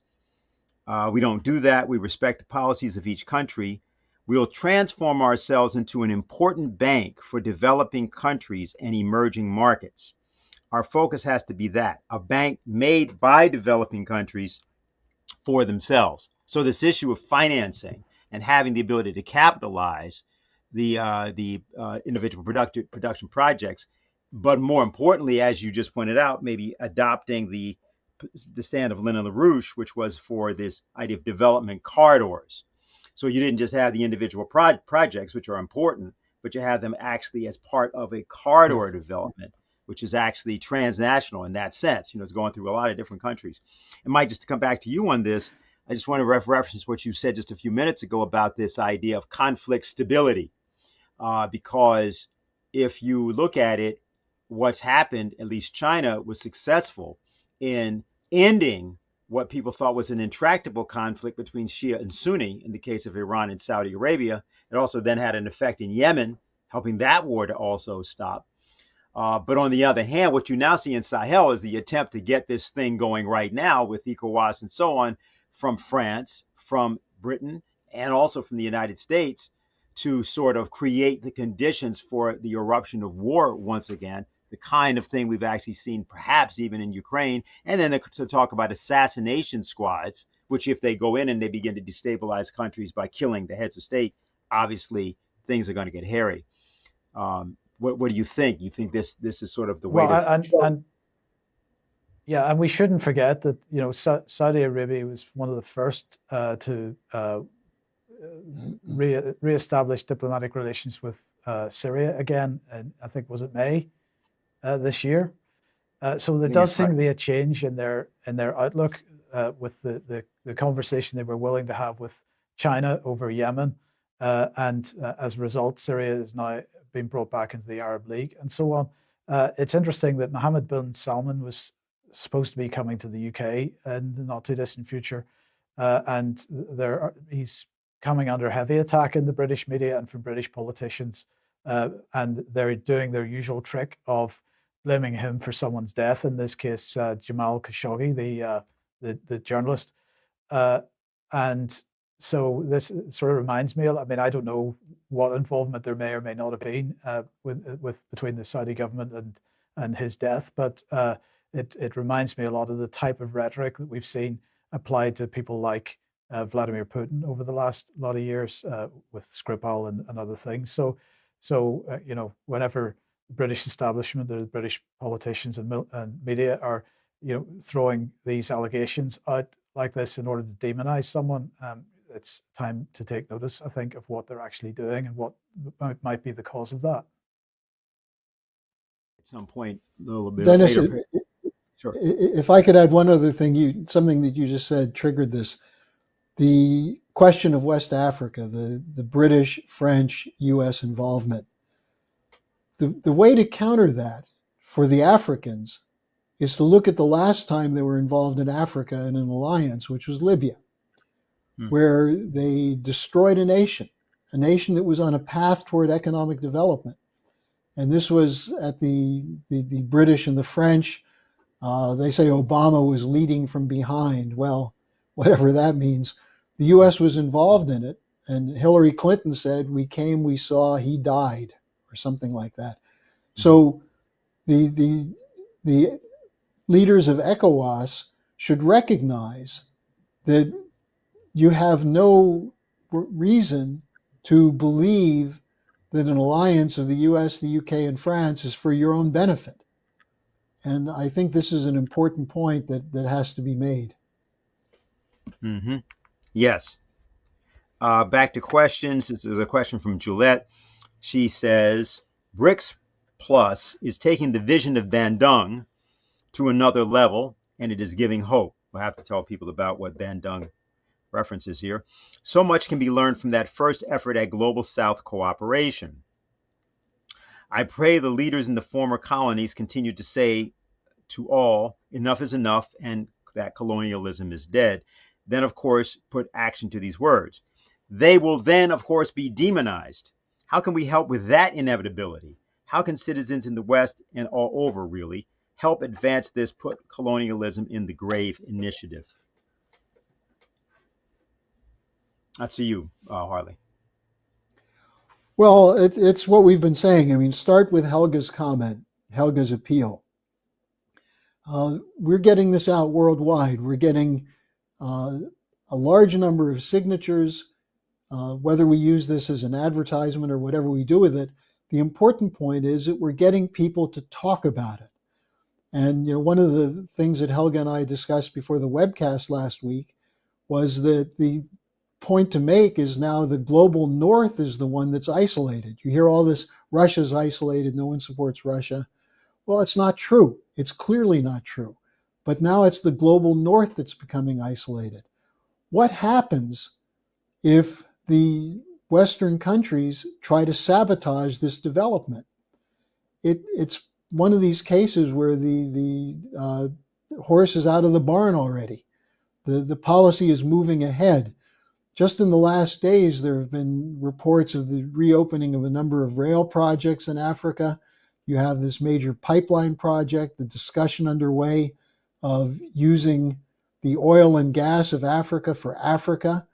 One of the things that comes up around Niger is why the people of Niger have no electricity, whereas the French are using the uranium from Niger to produce most of their electricity. So, I think the point is that the only way for the continued sabotage, which is of development, which is typical of neocolonialism, the only way for that to succeed is if the populations in the north are somehow induced either through lies, censorship, disinformation, or bribery to believe that this is somehow in their interest. And it's very clearly not in the interests of northern nations to be going up against this. And just another simple point on that, $100 billion going to Ukraine or more to undermine Russia. How has that worked? It hasn't succeeded at all. As I was trying to point out, the narratives from the New York Times, the Washington Post, and others are almost always wrong. And that's where we have to bring into the light of truth what is actually underway in the world. The fight is not between communism or authoritarianism versus democracy. The fight is for development, and for a development which is coherent with all the great religions, the benefit of the other, acting for the good of all mankind. So I think this is a fight that we have to wage on a philosophical level, a cultural level, a strategic level, a political level. But I think the direction of this fight is going in our direction. Okay, well, good. What we're going to do now is have a short report from Kynan on what happened at the meeting at the International Peace Coalition, just to bring people up to date, because Harley had earlier talked about what people can do or are doing. So, Kynan? Yeah, ahead. can you hear me? Yes. Okay, great. Hi, everyone. So yeah, I just wanted to give a short report on the 12th international call of the International Peace Coalition, Excuse which me. was called. Somehow it's lagging behind. Okay, you're okay. Go ahead. Sorry. It was a little bit Okay. weird. It's just, go ahead. Yeah, I'm noticing that too. That is weird, but yeah. That's all right. Go So ahead. okay. So Helga had called for the International Peace Coalition. This is a group of international activists from around the world with the goal of preventing nuclear annihilation and ending this escalation to this war. And this week was actually a very special call because we had two prominent guests. One of them was actually a film director His name is J.R. Heffelfinger, and he just recently directed a film called 815 Hiroshima, From Father to Daughter. And it's actually a first-hand account by a survivor of the Hiroshima bombing in 1945. And it's really, really amazing. So just a little bit about the film itself. It starts with the author's father, Dr. Akiko Mikamo. She was an executive producer, and she wrote a book about this. The movie's based on her father. So it begins with him on the rooftop of his home in Hiroshima. He's with his father there, and at 8:15 the bomb goes off, and after that, he has debris on him. His skin is falling apart. It's quite terrifying. And then, his father sees him. He rescues him, and the film goes through their attempt to seek medical help and to really just survive this bombing. It really is. It gives you what it's actually like, what nuclear war is actually like. So in the process of people watching this film, people were absolutely moved. Many of our activists were moved to tears, and I think we got the appropriate reaction to this. So we had a really fascinating discussion. Helga, she had said that we should get every politician, every representative in the world to watch this movie, because people have forgotten, especially Americans, what war is actually like. So she called for people to watch this.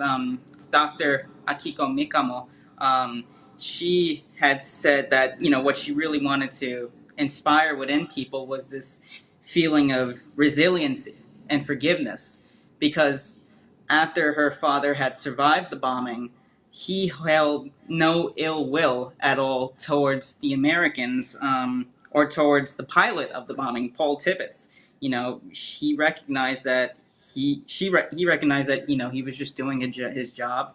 He was a competent pilot who took a mission risking his life, and of course that doesn't justify what happened, but he held no ill will towards these people. So, and she said that he didn't blame the person. It's because it's not the person, it's the humanity. We have the weakness, unfortunately, to fear the unknown. If someone doesn't look like you, if someone doesn't talk like you, if someone doesn't believe in the same God, we have a tendency to protect ourselves by criticizing them or not listening to them, or not even to try to understand where they're coming from. And that's what really causes conflicts. And the conflicts will escalate to the international level, and there will be wars, as we see now. And so what she said is that she wants to think about your own relationship to yourself. What is the past emotional wound? What is the conflict that you may have? What is the sadness that somebody doesn't understand you, and what can you do? And we have to stop holding grudges against each other. We have to get people to think as one humanity. And this is what will solve this international conflict that we're seeing. And of course, the BRICS process, I think, exemplifies what can happen. And of course, the United States, the global North, needs to cooperate with that. So that's what I would say about it. I think people should watch the film. And yeah.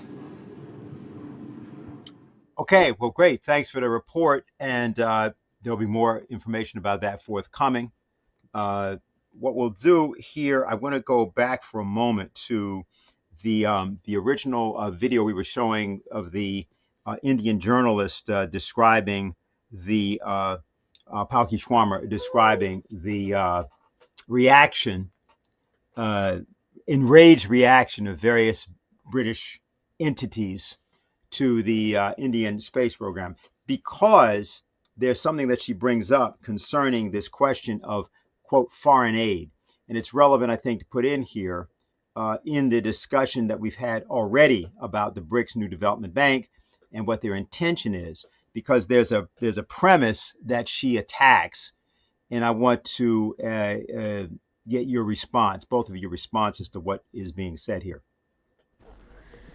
Let me show you another bizarre comment. This is from a man called Patrick Christie's. He calls himself a journalist, and this is what he said. Congratulate India on landing on the dark side of the moon.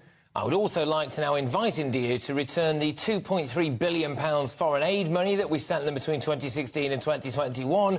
We're also set to give them £57 million next year, but I think the British taxpayer should keep hold of that, don't you? We should not be giving money to countries with a space programme. As a rule, if you can afford to fire a rocket at the dark side of the moon, you shouldn't be coming to us with your hand out. You heard him. If you can afford to fire a rocket, you shouldn't be coming to us with your hand out for foreign aid. Those were his words. But is India going to the UK for foreign aid? Let's have the answer from their own Foreign Office. This is what they said, and I'm quoting. Since 2015, the UK has given no financial aid to the government of India. Most of our funding now is focused on business investments, which help create new markets and jobs for the UK as well as India. This is what their Foreign Office has said. Christie's also mentioned a figure, £2.3 billion. What about that? It's from a report by the UK aid spending watchdog ICAI, and Patrick Christie's clearly did not read the whole report, but we did it for him. The figure is not foreign aid. It includes investments and revenue through multilateral channels. The same report notes that this aid is a tool of UK foreign policy, basically a way to stay in New Delhi's good books. Also, no one is begging for it. But who will explain that to the West? In their mind, this is still the Raj. And these are comments that would have made Churchill happy. But we are happy to burst their bubble. This is the 21st century. India is a global power, not a former impoverished colony. In 2011, then Finance Minister of India, Pranab Mukherjee, told the UK that India does not need its aid. And London admitted that the aid had no impact on India's development. Now, India has landed on the moon, and British influencers say, return our aid money. If you're going down that road, let's start with reparations. Let's start with the colonial loot. Return that money first. And we have... Okay, so let me also note that there is no dark side of the moon. Okay, I mean, the moon gets sunlight the same way the Earth does, but the problem is that the Earth turns at the same rate of rotation relative to the moon, so that we never see a side of the moon, but the moon gets. Okay, so there's a far side of the moon, not a dark side of the moon. Obviously, this is a person who got his scientific education from Pink Floyd, and so that's just something else to point out about the problem here. But your reaction to this, Harley, let's start with you, and then Mike, just to the entire little clip we saw there. Actually, I'd like to hear Mike's first, because I think that's probably more relevant. I think you're muted, Mike. I apologize. Yes, sorry. Foreign aid is, as far as it is a tool of British foreign policy. It is not about giving aid to countries. It's about influence. It's about making sure that contracts come to British companies and so on. It's never about helping countries develop. So that she's absolutely right about that. Now, the development, the foreign aid budget, which used to be managed by the Department for International Development, has been moved into the Foreign Office. So it is literally a foreign office. So there's no separation anymore between the aid budget and other Foreign Office soft power projects. It's all the same pot of money. So the comments from the British commentator there, we hear this kind of rhetoric all the time in the British media. Why are we giving money to these countries when we've got problems at home? Or why are we giving money to these countries because they're spending it on the wrong things? That is presented in such a way as to lead the British population to believe that money is going for some kind of charitable purpose. nothing can be further from the truth. Foreign aid money is spent for soft power projection, and that's it. Okay, very good. Harley? Yeah, the question that I would pose is, what about the British role with Ukraine? The Brits are spending money and are involved with Ukraine, including sending such things as depleted uranium weapons and so on. But the question there is, what's the British government spending money on? On the one hand, it's the destruction of Ukraine, because the continuation of this war with the counteroffensive minimally bogged down, but more importantly, not making progress at all after we were sold the bill of goods for it. What's the money going for? The death of Ukrainians? Well, the ultimate goal of the funding from the United States, the British, and NATO, as expressed by Biden, by Defense Secretary Lloyd Austin, and others, is to weaken Russia. And why is that? Well, precisely because of what we just see happening with the BRICS. The BRICS challenge the unipolar order. With the Russian commitment to sovereignty, that's inspired other countries to say we can stand up too. And so the whole point in the funding of the Ukraine war is not to help Ukraine. It's not about Ukrainian freedom and democracy. It's about trying to distract and weaken Russia at a point in which we're seeing this tectonic shift occurring in world economics and politics. So, just one other point I'll make on the Indian space mission. CNN's coverage about the Indian landing on the moon was nothing about India. They were saying Russia failed with its mission last week to get to the moon, and it was an attack on Russia, and saying, why is India trying to continue technological cooperation with Russia when Russia is obviously so backward? And the Indian Space Ministry put out a statement saying there's always risks in space exploration, but Russia has a pretty good record.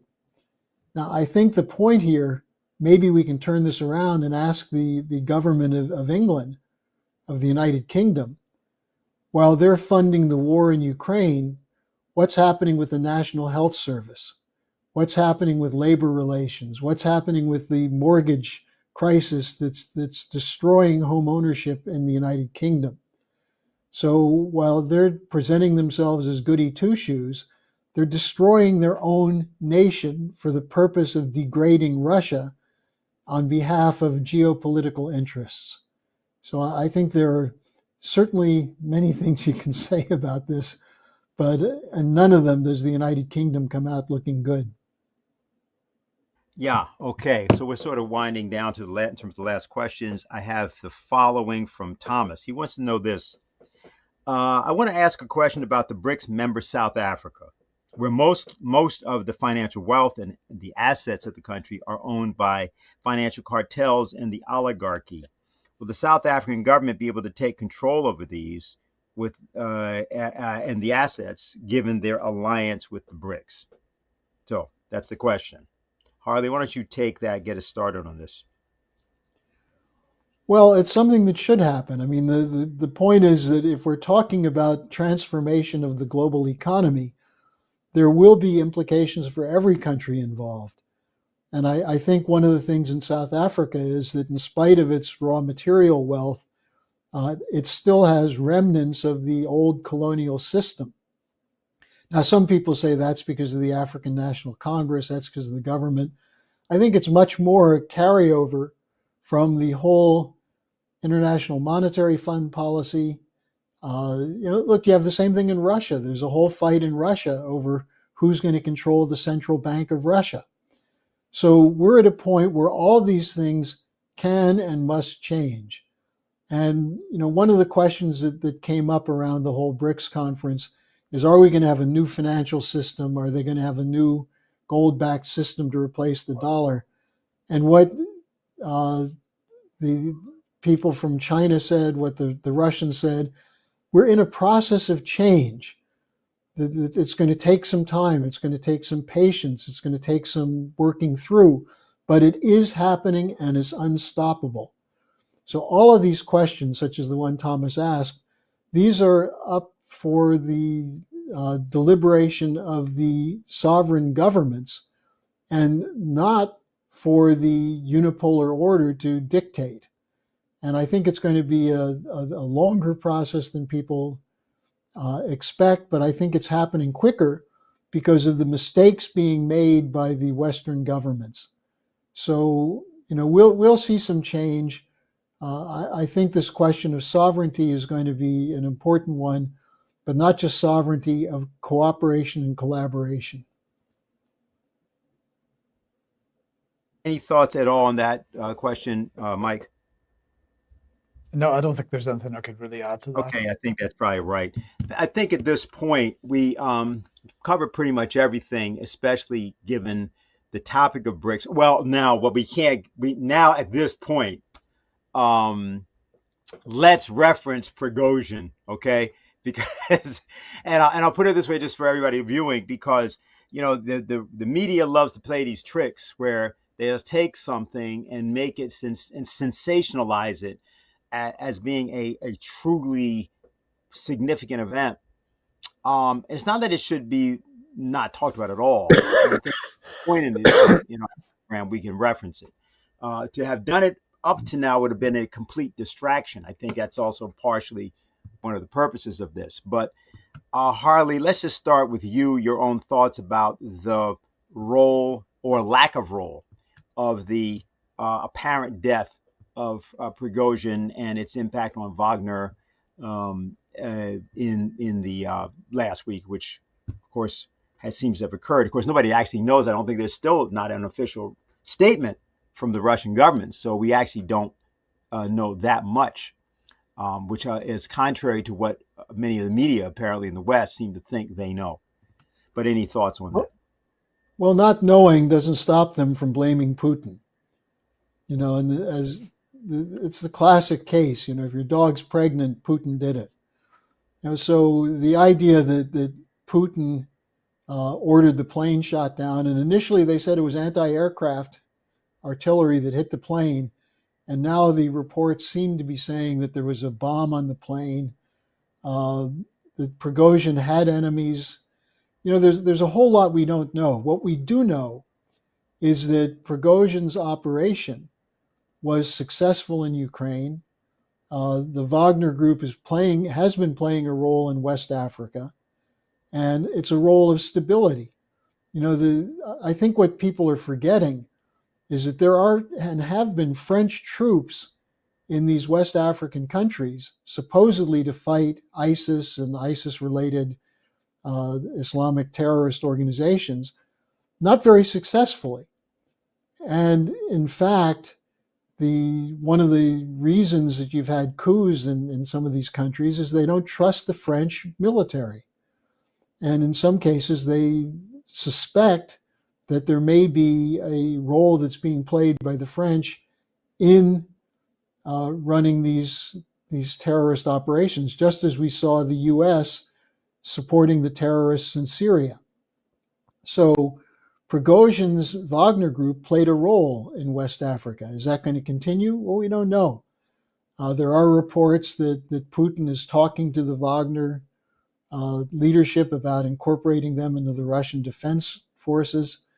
But I think the speculation that's going on is wild and unacceptable. We'll see what comes out of this, but I think the more important question is the demand that there not be a Western intervention into what used to be called French West Africa, and that Russia will play a role, probably along with China, along with countries like Algeria, which have already said no military intervention. So I think we'll see a lot more come out of that, including, hopefully, a real investigation into what happened with Prigozhin's plane. Okay, thanks. Okay, Mike, any thoughts about this? I don't know what else I can add. I mean, the the information isn't there to really make a proper. I mean, the only thing I could add to that is, Mali is a country which is absolutely reliant on Wagner Group at the moment for its internal security. So we have to see what effect this is going to have, or what changes that makes to the situation in West Africa. But as for the plane crash itself, there's not really much more that can be said because the information isn't there yet. Okay, very good. So at this point, we're going to basically, I think that's pretty much it for the days. We've done a lot discussion. Harley, anything you'd like to say again in terms of motivating people as to what they ought to be doing before we go to our close? No, just go to the Schiller Institute site and download the statement from Helga Zepp-LaRouche on the appeal to citizens of the global north. Read it, study it, and beyond that, make it a point to actually come to understand the history of colonialism and anti-colonialism. Americans have forgotten their history. And the idea that somehow we're opposed to an anti-colonial movement because it might be controlled by communists or authoritarians is absurd. And yet a lot of people have fallen for that. So if you're a true American patriot, you need to know something about what George Washington said, what John Quincy Adams said, about the idea of America representing a force in the world against colonialism. And if we're going to do that today, that means we have to support the BRICS. And if it's going to happen, it's going to have to come from the people, not from the corrupt politicians in the Congress and in the media. Okay, well, Harley Schlanger, Mike Robinson, I want to thank both of you for being with us today, and I want to thank everybody for listening. So let's say a few things in the conclusion. One of the questioners, Juliet, referenced Bandung, the Bandung Conference. This was a conference of April of 1955, what was referred to as the non-aligned nations. So let me just also clarify, when we use these terms, global north, global south, these are not precisely geographic terms. India is in the northern hemisphere, as is China, as is, for that matter, Egypt or Niger. But we're talking about the attitude, the colonial attitude that was projected, particularly in the words of a person like Henry Kissinger, still alive, sort of, who talks about how history is not made in the South. We know what that means. Everybody is aware of what that means. That's exactly why the Indian journalist got so angry and talked about the, as she called it, racist cartoon in the New York Times, still attempting to identify poor India, which somehow managed to slingshot to the moon. It's a familiar attitude. It's one that was characteristic, for example, famously, of the treatment of various racialist-minded members of the British Royal Society, the famous mathematician Srinivasa Ramanujan. He was born in 1887, died in 1920. Put the picture up, please. And if you look him up on Wikipedia, they talk about, though he had no formal training in pure mathematics, he made substantial contributions to various areas that they name. This is of relevance because the truth of the matter is a lot different. He simply thought differently, and he did not believe in the forms of deduction and induction that were characteristic of British empiricism, very much championed by Bertrand Russell and other mathematicians, so-called pure mathematicians, rather impure Bertrand Russell as a pure mathematician. You have there the equation that you're seeing. An equation for me has no meaning unless it expresses the thought of God. This is an outlook and an attitude that he shared with Albert Einstein, who said something very similar. Albert Einstein said, I want to know how God created this world. I'm not interested in this or that phenomenon, in the spectrum of this or that element. I want to know his thoughts. The rest are just details. And that tradition of thinking is one that is not a British tradition. That's a tradition that comes out of the work of people like Gottfried Wilhelm Leibniz, a scientist who lived from 1646 to 1716, who we also argue is the actual father of physical economy, who said, even if God does not will something to exist, it is possible for it to exist, since by its nature it could exist if God were to will it to exist. Now, there's an idea about the existence of God and what it actually means that Neil deGrasse Tyson and others might want to consider. And it might change people's adoration for Sir Isaac Newton, who we argue and have often stated was not the inventor of the calculus. He was a magician, but he was not an inventor of the calculus, not in the way in which it's talked about in any sense. This is important because the issue that's actually underlying the British hostility to the Indian success is not mere racism. This is at the fundamentals of epistemology. It's something that was investigated in specific by Lyndon LaRouche, who loved and talked often about the scientist Leibniz. And as I referenced a minute ago, we argue that in 1672, at the age of 26, Leibniz invented the science of physical economy in an essay that he wrote called Society and Economy. And it's this idea of physical economy, not monetarism, not Newton at the Bank of England, not finances, which is the basis of economics. In fact, finances have virtually nothing to do with the actual science of economics. And this is something that the BRICS nations, if they assimilate this, are going to be able to teach the world with our help, we hope, because there are many, many things that Lyndon LaRouche wrote about this topic. Just to illustrate two, there are two documents that LaRouche wrote that we want to reference.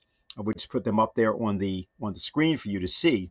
One was a 1984 document on the subject of B.G. Tillak's thesis, The Present Scientific Implications of Vedic Calendars from the Standpoint of Kepler and Circles of Gauss. I'll just say that there was a research project at the time. This was after Lyndon LaRouche's discussions of the Strategic Defense Initiative, in which what he was trying to do was to argue that the astronomical calendars and the discussions that are in the Rig Vedas, the poems of India, demonstrate that there is a more rigorous astronomical tradition in India than any other nation in the world, and that in fact the observations that had been made, as it were written up by the British patriot and scientist Tillak, concerning the existence of observations taken at a time when it would have meant that the polar star was in the position of the constellation Orion. This implied that there was a completely different condition in which these astronomical calculations were made, and that these takes you back to a calendar over 6,000 years plus old, involving matters concerning the ice ages and the existence of human civilization prior to the last ice age, and the idea of maritime-based civilizations, not land-based civilizations, which were actually characteristic of humanity's earlier development. So this is a challenge to much of the standard British-dominated narrative about how society began, the famous hunter-gatherers who then became farmers, etc. And in fact, in LaRouche's view, that's not the way that things began. Things began with maritime-based seafaring populations who navigated the stars. So that this idea of India being some primitive Johnny-come-lately to astronomical observation, investigation, and travel, astrogation, as you can call it, is once again just demonstrates the ignorance of the people that talk about it. It's important because LaRouche didn't stop with that. He had very practical ideas about how to apply the knowledge that India had and other nations had to the economic development projects of society.